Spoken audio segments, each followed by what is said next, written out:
আজি 5-3-2024 বৰ্ষৰ প্ৰাতঃ মুৰলী ওম শান্তি বাপ-দাদা মধুবন। আজি বাবাই কৈছে, মৰমৰ সন্তানসকল, তোমালোকে শৰীৰ সহিত সকলো বস্তুৰ পৰা মমত্ব আঁতৰাব লাগে। যেতিয়া তোমালোক আত্মা পাৱন কৰ্মাতীত হৈ যাবা, তেতিয়াহে ঘৰলৈ যাব পাৰিবা। প্ৰশ্ন: আত্মাৰ কোনটো কথালৈ বহুত ভয় লাগে আৰু সেই ভয়ৰ কাৰণ কি? উত্তৰ: আত্মাই শৰীৰ ত্যাগ কৰিবলৈ বহুত ভয় কৰে, কিয়নো আত্মাৰ শৰীৰৰ সৈতে মমত্ব হৈ গৈছে। যদি কোনোবাই দুখৰ কাৰণে শৰীৰ ত্যাগ কৰিবও বিচাৰে, তথাপিও তেওঁ পাপ কৰ্মৰ শাস্তি ভুগিবলগীয়া হয়েই। সংগমত তোমালোক সন্তানসকলৰ কোনো ভয় নাথাকে। তোমালোক আৰু বেছিকৈহে আনন্দিত হোৱা যে আমি পুৰণা শৰীৰ এৰি বাবাৰ ওচৰলৈ যামগৈ। ওম শান্তি। মৰমৰ সন্তানসকলক বুজোৱা হৈছে যে এক হ'ল জ্ঞান, আনটো হ'ল ভক্তি। ড্ৰামাত এয়া নিৰ্ধাৰিত হৈ আছে। ড্ৰামাৰ আদি মধ্য অন্ত কোনেও নাজানে, তোমালোক সন্তানসকলেহে জানা। সত্য যুগত মৃত্যুলৈ ভয় নাথাকে। জানে যে আমি এটা শৰীৰ এৰি আন এটা শৰীৰ ধাৰণ কৰিব লাগে। দুখৰ কন্দা-কটা আদিৰ কোনো কাৰণ নাথাকে। ইয়াত মৃত্যুলৈ ভয় থাকে। আত্মাই শৰীৰ এৰিলে দুখ পায়, ভয় কৰে, কিয়নো পৰৱৰ্তী জন্ম লৈ আকৌ দুখেই ভুগিব লাগিব। তোমালোকেতো সংগম যুগ নিবাসী।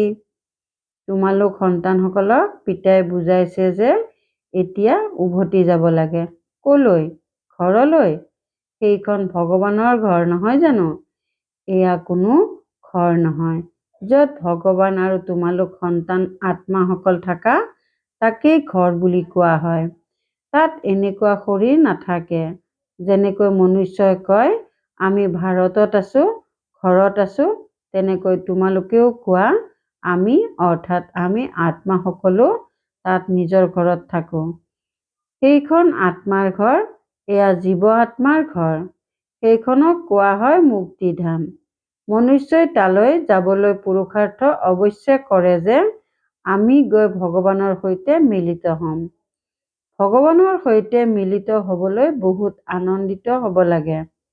আত্মাৰ এয়া যি শৰীৰ আছে, ইয়াৰ প্ৰতি আত্মাৰ বহুত মোহ হৈ গৈছে, সেয়েহে অলপ বেমাৰ আদি হ'লেই ভয় খাই জানোচা শৰীৰ এৰিবলগীয়া হয়। অজ্ঞান কালতো ভয় থাকে। এতিয়া যিহেতু সংগম যুগ, তোমালোকে জানা, এতিয়া আমি পিতাৰ ওচৰলৈ উভতি যাব লাগে। গতিকে ভয়ৰ কোনো কাৰণ নাই। পিতাই বহুত সুন্দৰ যুক্তি ৰচিছে। পতিত আত্মা মোৰ ওচৰলৈ মুক্তিধামলৈ আহিব নোৱাৰে। সেইখন হয়েই পবিত্ৰ আত্মাসকলৰ ঘৰ। এয়া হৈছে মনুষ্যৰ ঘৰ। এই শৰীৰ 5 তত্ত্বৰে গঠিত। গতিকে 5 তত্ত্বই ইয়াত থাকিবৰ বাবে আকৰ্ষিত কৰি থাকে। আকাশ, জল, বায়ু, তাত মূল বতনত এই তত্ত্ববোৰ নাই। এয়া হৈছে বিচাৰ সাগৰ মন্থন কৰাৰ যুক্তি।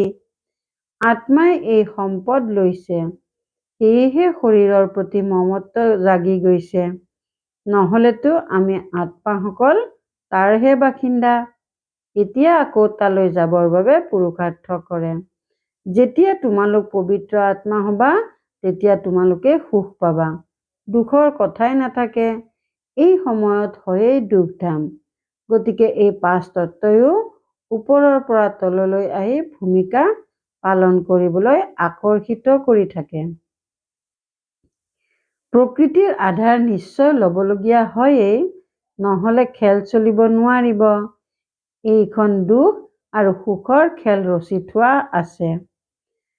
যেতিয়া তোমালোক সুখত থাকা, তেতিয়া 5 তত্ত্বৰ শৰীৰৰ প্ৰতি তোমালোকৰ মমত্ব নাথাকে। তাতো পবিত্ৰ হৈ থাকা, শৰীৰৰ প্ৰতি ইমান মমত্ব নাথাকে। এই 5 তত্ত্বৰ মমত্বও এৰি দিয়ে। আমি পবিত্ৰ হৈ গলে আকৌ তাত শৰীৰো যোগ বলৰ দ্বাৰা গঠন হয়। সেইকাৰণে মায়াই আকৰ্ষিত নকৰে। আমাৰ সেই শৰীৰ যোগ বলৰ হোৱাৰ বাবে দুখেই নাথাকে। ড্ৰামাখন কিমান আচৰিত ধৰণে ৰচি থোৱা আছে। এয়াও বহুত সূক্ষ্মভাৱে বুজিবলগীয়া কথা। যিসকল ভাল বুদ্ধিমান আৰু সেৱাত তৎপৰ হৈ থাকে তেওঁলোকেহে ভালদৰে বুজাব পাৰে। পিতাই কৈছে, ধন দিলে ধন নকমে, দান কৰি থাকিলেহে ধাৰণাও হ'ব, নহ'লে ধাৰণা হোৱা কঠিন। এনেকৈও নাভাবিবা যে লিখিলে ধাৰণা হৈ যাব। হয়, কাৰোবাৰ কল্যাণৰ কাৰণে সাৰ কথাবোৰ লিখি পঠিয়াই দিয়ে, সেয়া বেলেগ কথা। নিজৰটো কোনো কামত নাহে। কোনোৱে কাগজত লিখি অনাহকতে পেলাই দিয়ে। অন্তৰেৰে বুজি লিখা উচিত, তেতিয়া সেয়া কামত আহে। লিখি যদি পেলাই দিয়া তেন্তে কি লাভ? এয়াও যেন আত্মাই নিজকেই ঠগে। এয়াতো ধাৰণা কৰিবলগীয়া কথা। বাবাই জানো কোনো লিখা কথা শুনাইছে? পিতাইতো নিতৌ বুজাই থাকে, সৰ্বপ্ৰথমে তোমালোকৰ পিতাৰ সৈতে যোগসূত্ৰ স্থাপন হওক। পিতাৰ স্মৃতিৰেহে তোমালোক আত্মা পবিত্ৰ হৈ যাবা। পুনৰ তাতো তোমালোক পবিত্ৰ হৈ থাকা। আত্মা আৰু শৰীৰ দুয়োটাই পবিত্ৰ হৈ থাকে। আকৌ সেই বল নাইকিয়া হৈ গ'লে তেতিয়া পাঁচ তত্ত্বৰ বলে আত্মাক আকৰ্ষিত কৰে। আত্মাৰ ঘৰলৈ যাবৰ বাবে শৰীৰ এৰিবলৈ মন যায়। তোমালোক পাৱন হৈ শৰীৰ এনেকৈ এৰিবা যেনেকৈ মাখনৰ পৰা চুলি। তোমালোক সন্তানসকলে শৰীৰ সহিত সকলো বস্তুৰ পৰা মমত্ব এৰিব লাগে। আমি আত্মাসকল শৰীৰ অবিহনে আহিছিলোঁ। আমি পবিত্ৰ আছিলোঁ। এই সৃষ্টিৰ প্ৰতি মমত্ব নাছিল। তাত শৰীৰ ত্যাগ কৰিলে কোনেও নাকান্দে। কোনো প্ৰকাৰৰ দুখ কষ্ট নাথাকে, বেমাৰ নাথাকে, শৰীৰৰ প্ৰতি মমত্বও নাথাকে। যেনেকৈ আত্মাই ভূমিকা পালন কৰে, এটা শৰীৰ বুঢ়া হ'লে ভূমিকা পালন কৰিবলৈ অন্য এটা শৰীৰ ধাৰণ কৰে। তাততো ৰাৱণ ৰাজ্যই নাথাকে। সেয়েহে অন্তৰে বিচাৰে যে পিতাৰ ওচৰলৈ যাওঁ। বাবাই কয়, মোক স্মৰণ কৰা। এয়া জ্ঞান বুদ্ধিত আছে। পিতাই কয়, পবিত্ৰ হৈ যাব লাগে। এতিয়াতো সকলো পতিত, গতিকে পাঁচ তত্ত্বৰ পুতলাৰ প্ৰতি মোহ জাগি গৈছে। অন্তৰেৰে শৰীৰ ত্যাগ কৰিব নিবিচাৰে। নহ'লে বিবেকে কয়, শৰীৰ এৰিম আৰু মই পিতাৰ ওচৰলৈ গুচি যাম। এতিয়া পুৰুষাৰ্থ কৰা যে মই পাৱন হৈ পিতাৰ ওচৰলৈ যাব লাগে। পিতাই কৈছে, তোমালোকতো মোৰেই আছিলা। এতিয়া মোক স্মৰণ কৰা। তেতিয়া পবিত্ৰ হৈ যাবা। তেতিয়া এই শৰীৰ ধাৰণ কৰিবলৈ কোনো কষ্ট নহ'ব। এতিয়া শৰীৰৰ প্ৰতি মোহ থকাৰ বাবে ডাক্তৰ আদিক মাতে। তোমালোকতো আনন্দিত হোৱা উচিত যে আমি এতিয়া পিতাৰ ওচৰলৈ যাওঁ। এই শৰীৰৰ সৈতে এতিয়া আমাৰ সম্পৰ্ক নাই। এই শৰীৰটো ভূমিকা পালন কৰিবলৈ পাইছোঁ।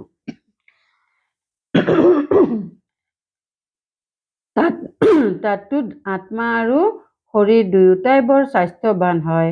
দুখৰ নামেই নাথাকে। গতিকে সন্তানসকলে কিমান পুৰুষাৰ্থ কৰিব লাগে। এতিয়া আমি বাবাৰ ওচৰলৈ যাওঁ, কিয়নো এই শৰীৰ এৰি নাযাওঁ। কিন্তু যেতিয়ালৈকে যোগযুক্ত হৈ পবিত্ৰ নহয়, কৰ্মাতীত অৱস্থা নহয়, তেতিয়ালৈকে যাব নোৱাৰে। এইটো খেয়াল অজ্ঞানী মনুষ্যৰ বুদ্ধিত উদয় হ'ব নোৱাৰে। তোমালোক সন্তানসকলৰ বুদ্ধিত উদয় হ'ব। এতিয়া আমি যাব লাগে। প্ৰথমতে আত্মাত শক্তি থাকে, আনন্দ থাকে, কেতিয়াও ভয় নাথাকে। ইয়াত দুখ আছে, গতিকে মনুষ্যই ভক্তি আদি কৰে। কিন্তু উভতি যোৱাৰ ৰাস্তাৰ বিষয়েতো কোনেও নাজানে। যোৱাৰ ৰাস্তাৰ বিষয়ে একমাত্ৰ পিতাইহে শুনায়। আমি বাবাৰ ওচৰলৈ যাওঁ, সেয়া ভাবি আনন্দিত হয়। পিতাই বুজায়, ইয়াত তোমালোকৰ শৰীৰৰ প্ৰতি মোহ আছে। এই মোহ আঁতৰাই দিয়া। এয়াতো পাঁচ তত্ত্বৰ শৰীৰ। এই সকলোবোৰ হৈছে মায়া। এই দুচকুৰে আত্মাই যি দেখিবলৈ পায় সেয়া সকলো মাথো মায়া। ইয়াত প্ৰত্যেক বস্তুতেই দুখ। কিমান লেতেৰা। স্বৰ্গত শৰীৰো উত্তম, মহলো উত্তম পাবা। দুখৰ কথাই নাই। কেনেকুৱা ৰচি থোৱা খেল। এয়াতো চিন্তন চলিব লাগে। পিতাই কয়, যদি অন্য একো বুজি নোপোৱা তেন্তে কোৱা, পিতাক স্মৰণ কৰিলে বিকৰ্ম বিনাশ হৈ যাব আৰু স্বৰ্গলৈ গুচি যাবা।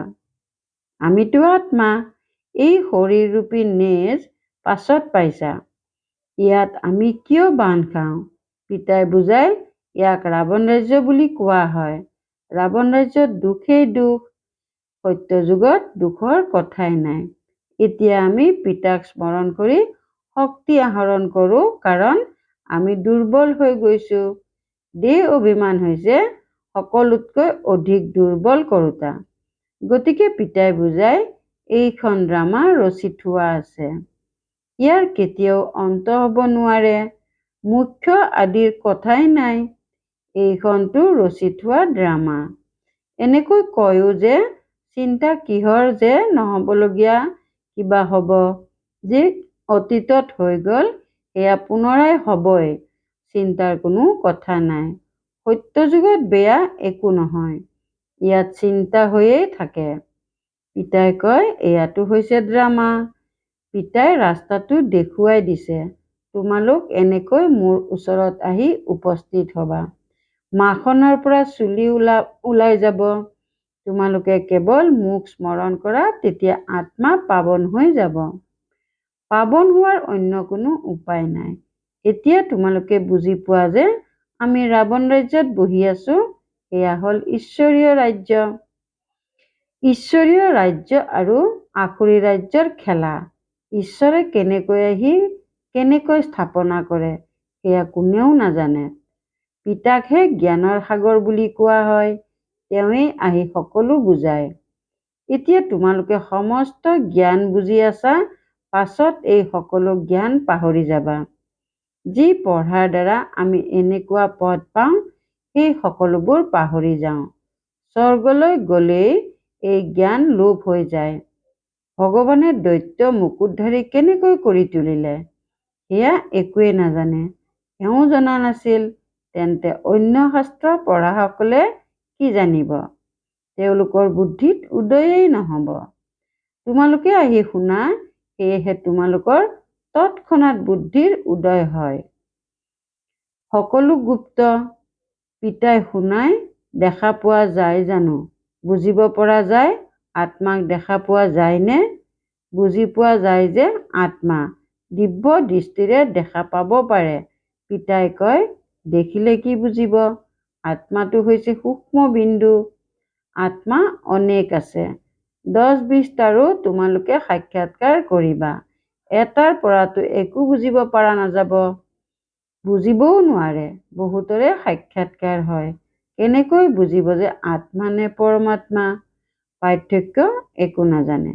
বহি বহি সূক্ষ্ম আত্মা দেখা পোৱা যায়, এইটো জানো গম পাব সেয়া আত্মা নে পৰমাত্মা?